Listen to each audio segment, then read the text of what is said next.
ये प्रथा नहीं है, ये कोई प्रथा नहीं है। सती बनने के नाम से जीवित लड़कियों को जला के मारना। राम मोहन बाबू, तो आप आ ही गए। मैं मन ही मन चाह रहा था कि इस पुण्य घड़ी में आप यहां उपस्थित रहें। मां ने मेरी इच्छा को पूर्ण किया।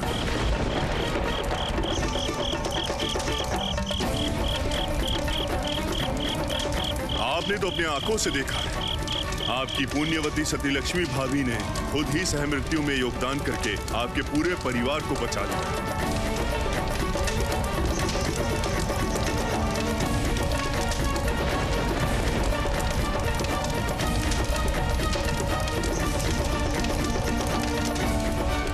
ये सही मृत्यु नहीं है शास्त्री महाशय, ये हत्या है। मेरी भाभी की हत्या की है आप लोगों ने।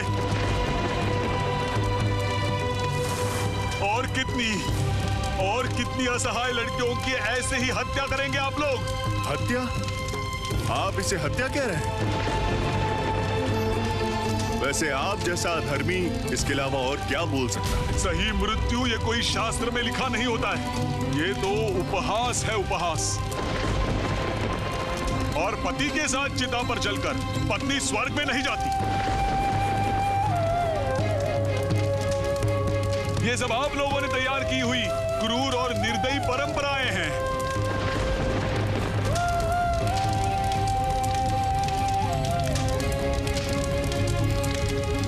शास्त्री महाशय, क्या लड़कियां इंसान नहीं होती?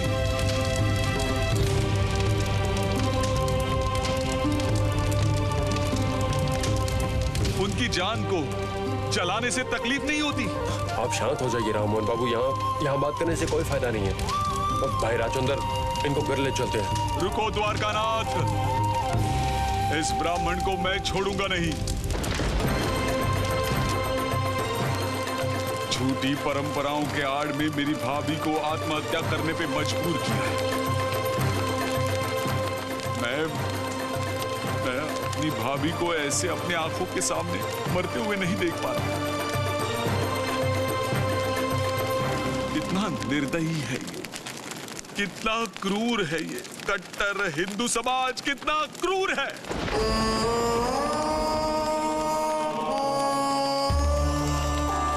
भाई, अभी कुछ नहीं कर सकते। भविष्य में इस तरह से किसी की बलि ना चढ़े, उसकी व्यवस्था करनी पड़ेगी।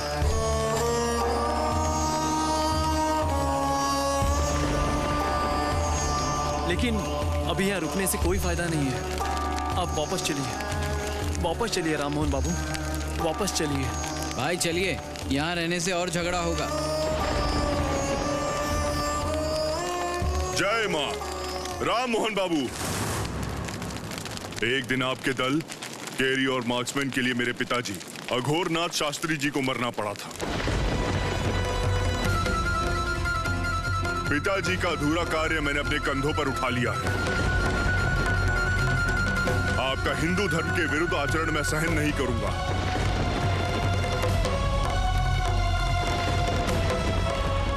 खुद आपके परिवार की बहू सह मृत्यु में आज शामिल हुई है। कैसे इस सतीदाह प्रथा को आप रद्द करते हैं, मैं भी देखता हूं।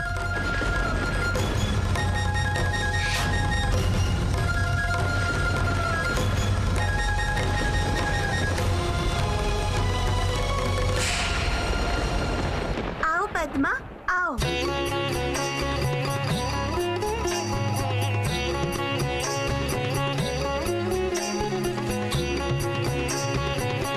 पद्मा, तुम्हारी दो ननद। प्रणाम करके आशीर्वाद ले लो। प्रणाम करो।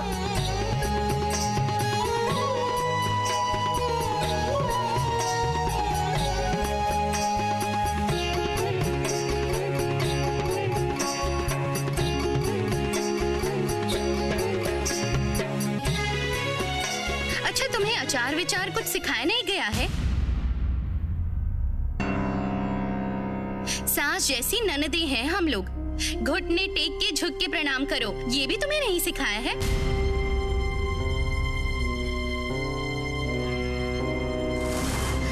पता है ना, हम लोग ब्राह्मण जात के हैं, वैसे इसीलिए हमारे साथ तुम लोगों के आचार विचार में अंतर है। दीदी, आप ये सब क्या कह रही हैं? तुम बैठो यहाँ, बैठो। जाओ पद्मा, बैठो।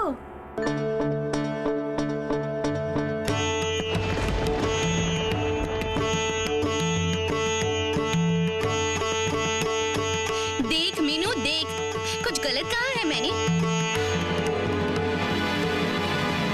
किस परिवार की लड़की को पसंद किया है बुआ जी ने? बिल्कुल बराबरी में आकर बैठ गई है। ससुराल के लोग होने के नाते अलग से सम्मान भी नहीं दिया। नहीं नहीं, ऐसी बात नहीं है। पद्मा तो बच्ची है, ज्यादा कुछ नहीं समझती। पद्मा, इधर आओ ना, आओ जरा। आओ पद्मा, इस आसन पर बैठो जरा।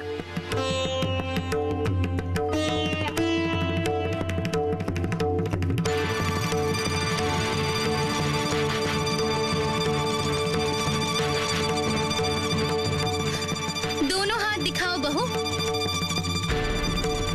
शुभ है कि नहीं?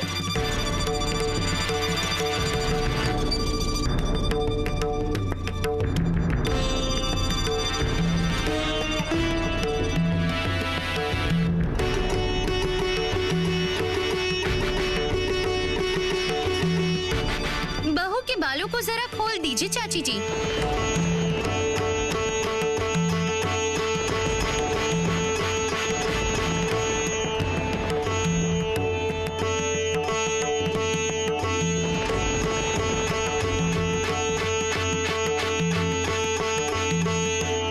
मेरी बेटी ने अभी बाल बांधे हैं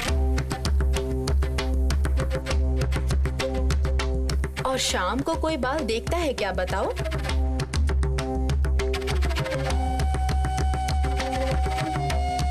बेटी के बालों के बारे में मत सोचो, बालों के गुच्छे से ही समझ में आ जाता है कि बाल कैसे हैं। हम लोगों ने पहले लड़की को नहीं देखा था। राम हमारा छोटा भाई है, उसके लिए एक प्यारी सी सुंदर पत्नी चाहिए हमें, इसलिए कोई कमी है कि नहीं वही देख रही हूँ।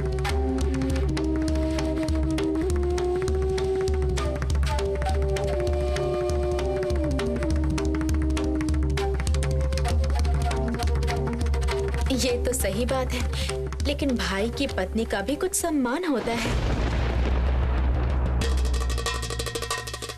अगर उसको योग्य सम्मान ना मिले तो फिर मुझे भी इस बारे में सोचना पड़ेगा कि उस परिवार में अपनी बेटी को भेजूं या ना।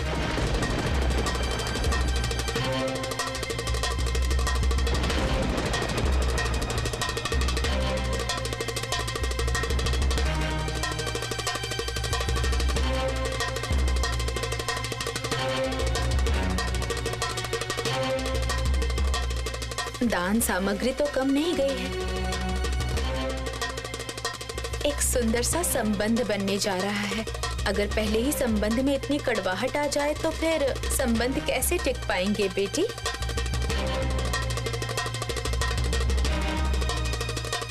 पद्मा, तुम अंदर जाओ, अंदर जाके कहो कि तुम्हारी ननद लोग आज यही खाना खाएंगी।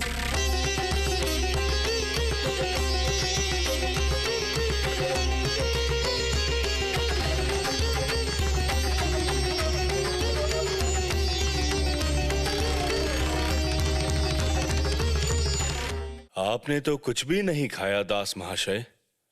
भांजे के होने वाले ससुराल में आप कुछ नहीं खाएंगे तो हमें बहुत बुरा लगेगा। देखिए, बुरा लगने की बात मत कहिए दास महाशय। राजचंद्र जैसे इंसान के साथ हमारे कुटुंब के संबंध राजी हुए हैं, यही बहुत है। पर यहाँ आने के बाद उनसे मुलाकात नहीं हो पाई, इसलिए सोच रहा हूँ। भैया तो सुबह ही निकल गए थे। आपको तो पता है दास महाशय, भैया कई सारे सामाजिक कार्यों के साथ जुड़े हुए हैं। सिर्फ मुझे क्या, ये बात तो सबको पता है। जैसे एक तरफ गोरे साहबों के साथ उनका उठना बैठना है, तो दूसरी तरफ राम मोहन राय जैसे धर्म विरोधी लोगों के साथ भी उनका लगाव है।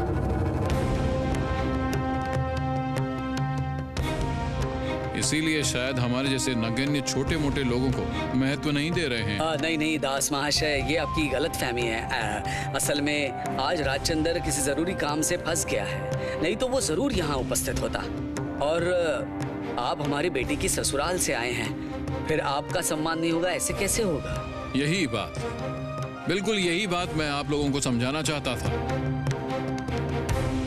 देखिए, जो भी हो, कन्यादान से पहले लड़की वाले जरा सर झुका के ही रहते हैं, ऐसा ही दस्तूर है। उनकी चाहे कितनी भी सामाजिक जिम्मेदारी क्यों ना हो, इस समय उनको यहां उपस्थित रहना चाहिए था।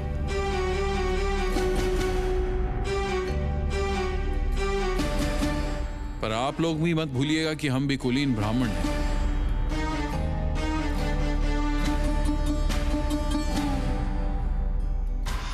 वो तो दास परिवार की कन्या है, इसलिए मैं भांजे की शादी के लिए राजी हुआ।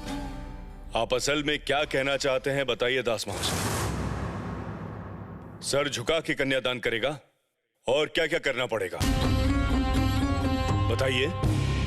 मैं अभी भी जीवित हूं।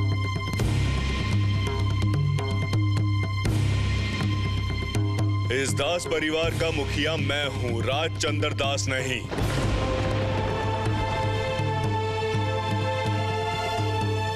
इसलिए वो उपस्थित ना हो, लेकिन मैं इस घर के मुखिया के नाते उपस्थित हूँ। आप खामखा उत्तेजित हो रहे हैं। मैं अपनी बात उस तरह से बोलना नहीं चाहता था। भैया आप उत्तेजित मत होइए। चंदर कुछ ही देर में आ जाएगा। आप तब तक आराम कीजिए ना, बाकी बातें बाद में होती रहेगी। चाचा जी, मैं समधी जी को जरा दास महल की सैर करवा ले आता हूँ। इस बहाने से इनसे परिचय भी अच्छी तरह से हो जाएगा। अब समधी जी, आप आइए। आइए।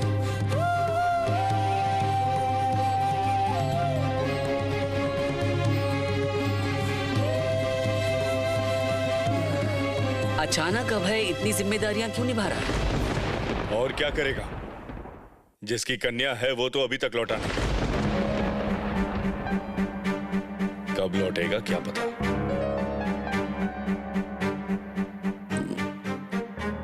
मुझे ये बात सही नहीं लग रही है।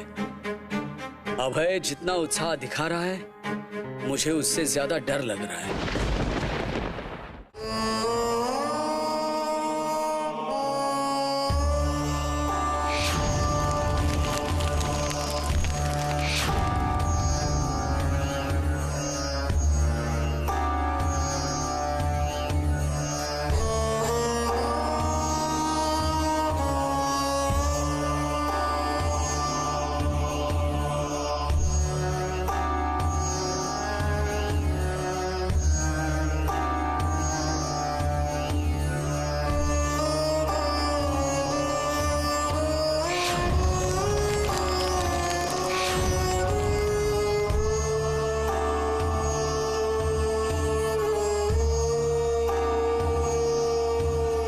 राममोहन बाबू, अब शांत हो जाइए। मैं आपके दिल की हालत को समझ सकता हूँ। आपके भैया की मृत्यु और उसी के साथ आपके भाभी की मृत्यु एक ही साथ में दो हाथ से।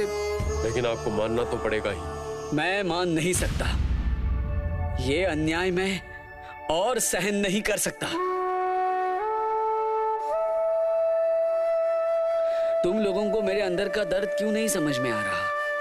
क्यों नहीं समझ आ रहा? मैं इस हिंदू समाज के सारे कुसंस्कारों के खिलाफ, सारे गलत कृत्यों के विरुद्ध अपनी आवाज उठा रहा हूं। इसलिए मेरे परिवार ने मुझे त्याग दिया है।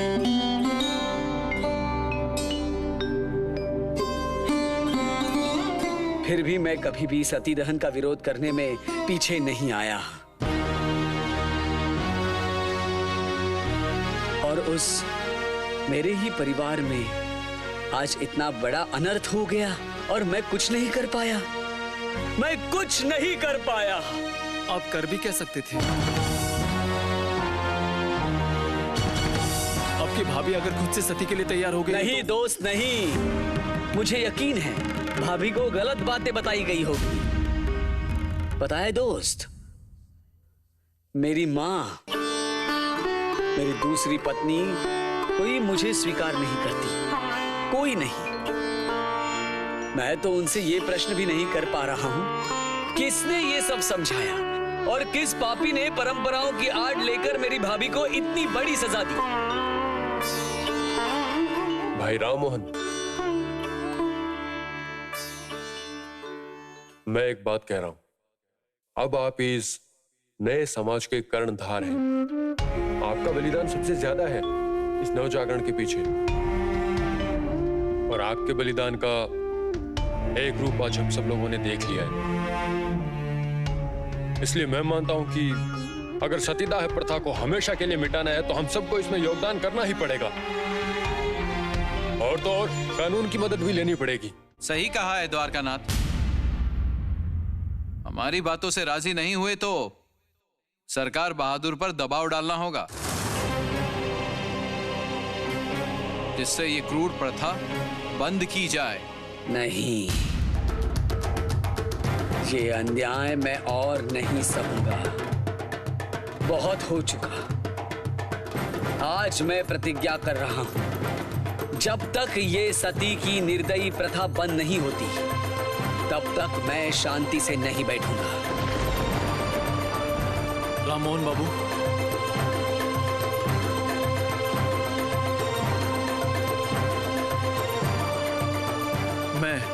हम सब लोग आपके साथ हैं। भाई राजचंद्र, मुझे लगता है आपको अभी घर लौट जाना चाहिए। हाँ दोस्त, तुम अपने घर जाओ। पहले ही तुम्हें घर भेज देना चाहिए था। तुम जाओ और घर जाकर देखो क्या हो रहा है।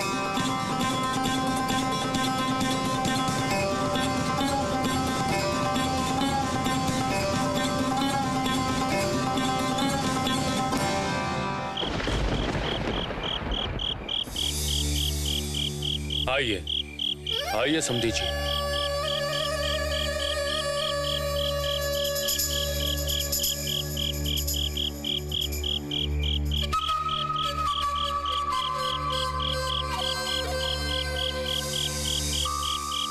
ये क्या है? अभय बाबू, ये तो दूरबीन है। इस दूरबीन से देखने का नशा किसका है? राजचंद्र का? ऐसा कह सकते हैं आप। भैया भाभी को लेकर कभी कभार छत पर घूमने आ जाते हैं। वो दिन के समय दूर की चीजें दिखाते हैं और रात को तारे वगैरह दिखाते हैं। ये आप क्या कह रहे हैं? घर में इतने लोग हैं और वो दोनों पति पत्नी ऊपर हवा खाने आते हैं। समधी जी कुछ कहते नहीं? आप क्या कह रहे हैं रामनारायण बाबू? भैया और भाभी दोनों ही आधुनिक सोच रखते हैं। अंग्रेजों का चाल चलन उन दोनों ने आराम से अपना लिया है। वैसे अच्छा ही किया है। जो लोग इस देश का शोषण कर रहे हैं, उनके जैसे आधुनिक बनने में सबकी भलाई है। क्या कहते हैं? मेरी बड़ी भतीजी पद्मा मणि को भी उन लोगों ने आधुनिक बनाया है। आपको तो पता ही है, बेटा बेटियां माँ बाप जैसे ही होते हैं। उनको जैसा सिखाया जाता है वो वैसा ही सीखते हैं। हाँ? क्या कह रहे हैं दास बाबू? मुझे तो सुन के ही डर लग रहा है। नहीं, इस आधुनिक शिक्षा से पढ़ी लिखी लड़की तो घर संसार नहीं संभाल पाएगी।